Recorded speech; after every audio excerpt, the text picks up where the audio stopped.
Top of the morning, everybody. Welcome back to the channel. We got a pretty cool car here today. We got a nice 2008 Jaguar XJ Vanden Plas. Never seen one of these before. It's here for a basic service, oil change and filter. It's got a couple misfires, a bunch of other engine codes. We're going to be putting some spark plugs and coil packs in it. We're just going to show you what we're going to do here. So this car is equipped with the V8 engine. Obviously we took the top cover off already, which is just held on with 4 Phillips screws, and the spark plug covers right here. 8mm bolt for the coil packs. So we're just working on the first one. Pull the spark plug out of the second one here and continue on.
So we got this side all buttoned up. We got the spark plug cover back on.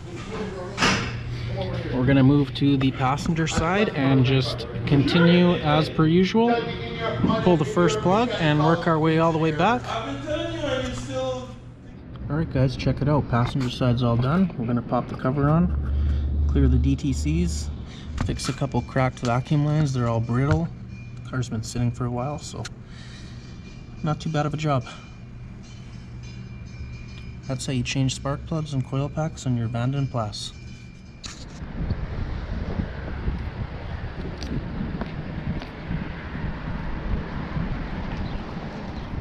Alright guys, that about wraps it up for the Vanden Plas. That's what the car looks like on the outside. No special tools really required for that job. Standard 5/8 socket for the spark plugs and the 8mm socket for the coil packs themselves. Also performed a full service on it using liquid moly oil. We used the OEM oil filter on this car. Took it for a test drive. The check engine lights seem to be off. It seems to be running a lot better, a lot smoother. Got a lot of power in this car. That's it, another European happy customer on the road. Really love the way this car looks. I think it's one of the last old school kind of looking Jags. Anyways, hope you guys enjoyed. Hope this video was help. Catch you on the flip side.